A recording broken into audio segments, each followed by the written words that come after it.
தமிழடியான் சொந்தங்கள் அனைவருக்கும் வணக்கம்.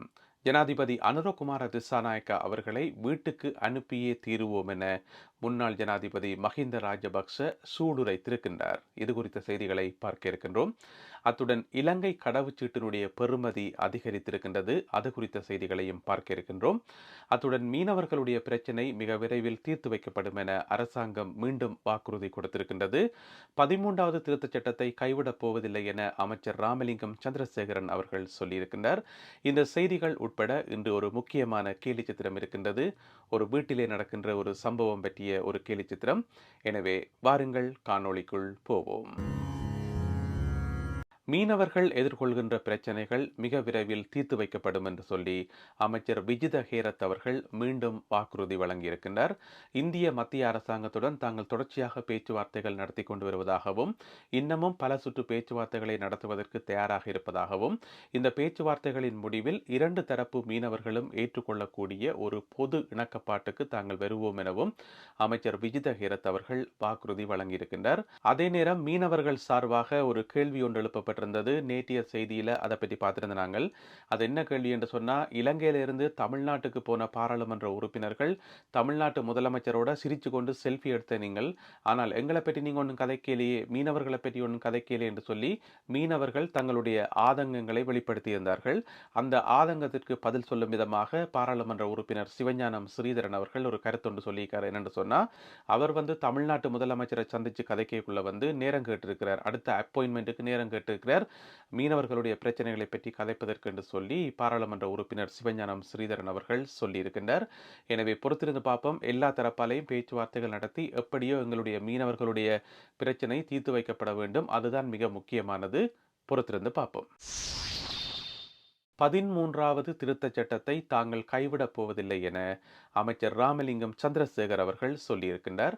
தமிழ்நாட்டு தொலைக்காட்சி ஒன்றுக்கு வழங்கிய பேட்டியின் போதே இந்த கருத்தை குறிப்பிட்டிருக்கின்றார். ஏனென்று சொன்னால் 13வது திருத்தச் சட்டம் என்றது தமிழ் மக்கள் மிக நீண்ட போராட்டத்துக்கு பின்னர் பெற்றுக்கொண்ட ஒரு உரிமை. அது அவர்களுடைய உரிமை. எனவே அதில் கை வைப்பதற்கு நாங்கள் தயாராக இல்லை. அதனை நாங்கள் அமுல்படுத்துவோம் என்று சொல்லி அமைச்சர் சந்திரசேகர் அவர்கள் சொல்லியிருக்கின்றார். அதே போல வர இருக்கின்ற உள்ளூராட்சி சபை தேர்தல், அதற்கு பிறகு நடக்க இருக்கின்ற மாகாண சபை தேர்தல் போன்றவற்றை பற்றியும் அமைச்சர் அவர்கள் அந்த பேட்டியிலே குறிப்பிட்டிருக்கின்றார். 2-3 நாளாக கவனித்து பார்த்தீங்கன்னு சொன்னால், இந்த கிளீன் ஸ்ரீலங்கா திட்டத்தை பற்றி ஒரு சத்தத்தையும் காணையில. அது அப்படியே கைவிட்டாச்சோன்னு சொல்லி நினைக்கிற அளவுக்கு ஒரு சத்தத்தையுமே காணையில. அதுக்கு காரணம் என்னென்று சொன்னால், இப்போ ஆரம்பிக்கப்பட்ட கிளீன் ஸ்ரீலங்கா வேலை திட்டம் அதாவது ஜனவரி மாதம் 1ஆம் தேதி ஆரம்பிக்கப்பட்ட இந்த திட்டம் வெறும் ட்ரையல் தானாம், ஒரு முன்னோட்டம் மட்டும்தானாம்.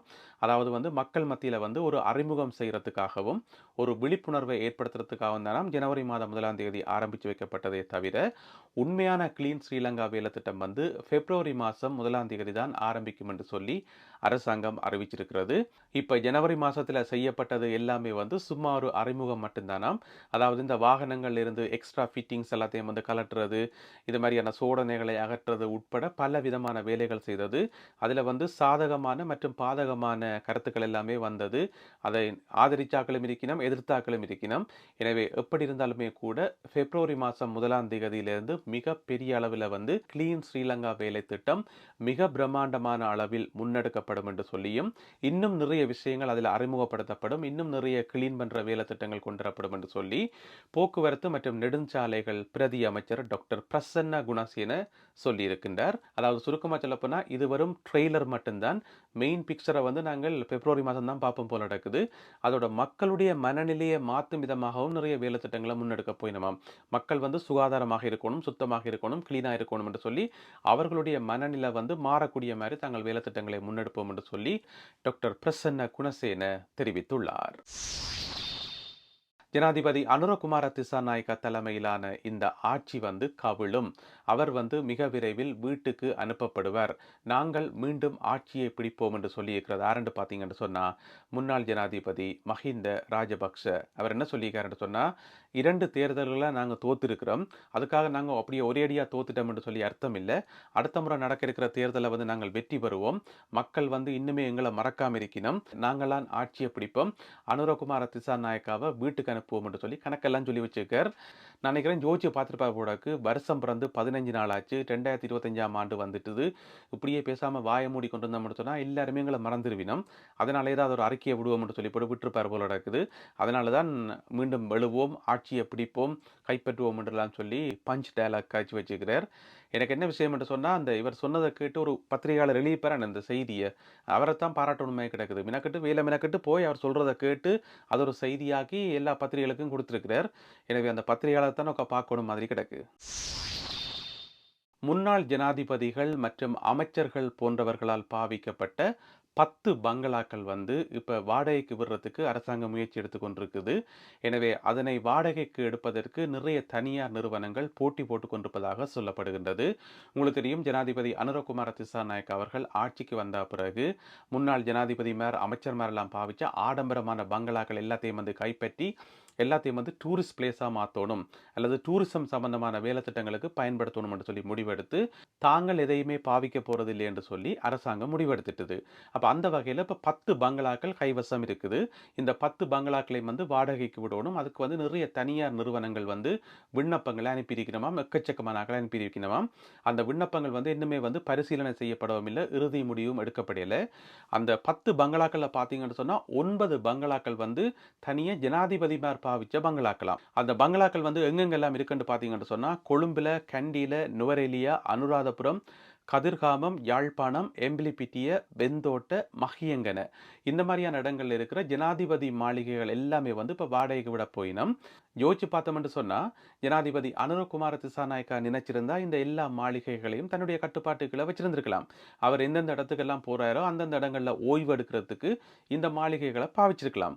ஆனா வந்து அவர் அப்படி செய்யாமல் இதெல்லாத்தையும் வந்து டூரிசம் நோக்கத்தோட பயன்படுத்தும் போது, எனவே ஜனாதிபதி இப்ப கண்டிக்கோ, எம்பிலிப்பிட்டியவுக்கோ, யாழ்ப்பாணத்துக்கோ எங்க போனாலுமே வந்து அவருக்கு தங்குறதுக்கு சொல்லி மாளிகைகள் இல்லை.